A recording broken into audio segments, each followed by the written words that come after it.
Video বানাইতে কি লাগে? আমাকে অনেকে প্রশ্ন করেছে এবং প্রশ্ন করে যে, "আপু, ভিডিও বানাইতে আসলে কি লাগে? আপনি এত ভিডিও বানাচ্ছেন, আপনি প্রতিনিয়ত এত রিলস আপলোড দিচ্ছেন, এত লং ভিডিও দিচ্ছেন, লাইভ করতেছেন। আসলে ১ নাম্বারে এত এনার্জি, এত ইচ্ছা, আর দ্বিতীয়ত হচ্ছে আপনি কিভাবে ভিডিও বানান এবং ভিডিও বানাইতে কি লাগে?" তো আমি নতুনদের উদ্দেশ্যে বলব, আমি সবসময় নতুনদের পাশে আছি। আমি নিজেও নতুন।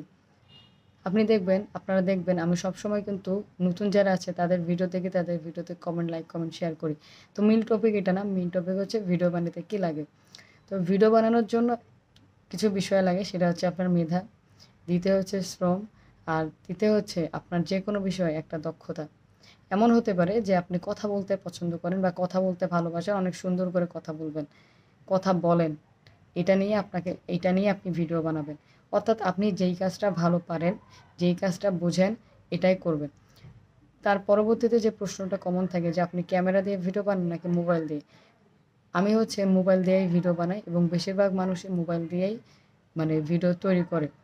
আমার ভিডিওতে কোনো ধরনের এডিট নাই। আমি কোনো এডিট করি না। আমি নরমালি ভিডিও করি এবং ভিডিওগুলো অরিজিনালি আপলোড করি। এখন অনেকেই বলে, "এর জন্য কি কোনো মাইক্রোফোন ব্যবহার করেন?" আমি হচ্ছে কোনো ধরনের মাইক্রোফোন ব্যবহার করি না। কারণ আমাদের যে মোবাইলের মাইক্রোফোন, এটা কিন্তু অনেক বেস্ট মাইক্রোফোন। এই মাইক্রোফোন নরমালভাবেই আমি হচ্ছে জাস্ট ক্যামেরাটা ধরে আমি হচ্ছে ভিডিও করি। অনেকে বলে যে স্ট্যান্ড ব্যবহার করেন কিনা?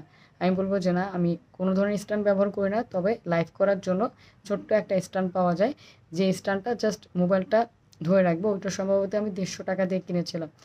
এই হচ্ছে আমার খরচ এবং এইভাবে হচ্ছে ভিডিও করি। এখন আপনার কাছে আবার অনেকেই বলে যে, "আপু, আমার তো দামি ফোন নাই। এখন আমি কিভাবে ভিডিও আপলোড করব?" সবাই তো বলে যে ভালো ভিডিও মানে দামি ফোন দিয়ে ভিডিও করতে হবে, এরকম কোনো কথা না। আপনি জাস্ট আপনার ফেসটা ক্লিয়ার দেখা গেলেই হলো।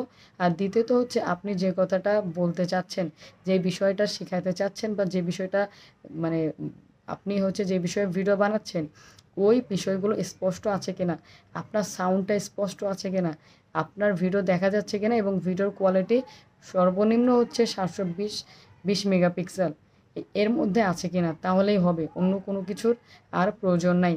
এখন অনেকেই মাইক্রোফোন কিনতে চায়, স্ট্যান্ড কিনতে চায়, রিং লাইট কিনতে চায়।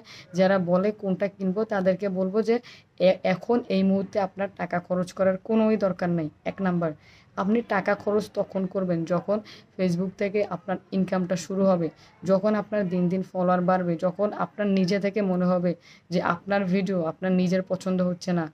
আপনার আরও একটু বেস্ট কোয়ালিটি দরকার। আপনার ভিডিও আরও একটু ডেভেলপ করা দরকার। আপনার লাইটিং করা দরকার, আপনার এডিট করা দরকার, আপনার সাউন্ড কোয়ালিটি আরও সুন্দর করা দরকার। আপনি তখন টাকা খরচ করবেন। ধরেন আপনি এখন টাকা খরচ করে মাইক্রোফোন, রিং লাইট সমস্ত কিছু কিনলেন, কিন্তু কিছুদিন পর আপনার আর ভিডিও বানাতে ভাল লাগছে না। তখন আপনি কি করবেন? তখন তো সমস্ত কিছু আবার বিক্রি করতে হবে, নাহলে ফেলায় রাখতে হবে। তো টাকা তো নষ্ট করার দরকার নেই। আপনি যেটা ফ্রি করতে পারছেন, যেই কাজটা এমনিতেই হচ্ছে, সেই কাজের জন্য আপনি টাকা খরচ করে আপনি মাইক্রোফোন, স্ট্যান্ড, মানে কি বলবো, রিং লাইট এগুলো কেন কিনবেন? এগুলোর তো আপনার দরকার নাই। তো আমার মনে হয় আপনারা বুঝতে পারছেন। তো ভিডিও করার জন্য আসলে কিছুই লাগে না। ভিডিও করার জন্য হচ্ছে আপনি নিজেই যথেষ্ট।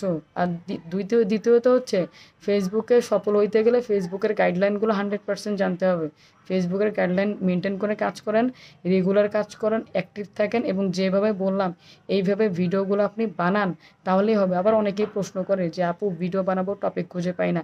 আপনি যে টপিকে চিন্তা করেছেন ভিডিও বানাবেন, ওই টপিকে প্রচুর পরিমাণে ভিডিও দেখেন, একটা আইডিয়া চলে আসবে। ওই আইডিয়া নিয়ে আপনি ভিডিও বানাইতে পারবেন। তো এটাই হচ্ছে মূল কথা। কিচ্ছু লাগবে না। আপনার ৳১০,০০০, ৳৫,০০০, ৳২০,০০০, যত টাকা দামি ফোন হোক না কেন, ওই ফোন দিয়েই আপনি সফলতা অর্জন করতে পারবেন ইনশাআল্লাহ।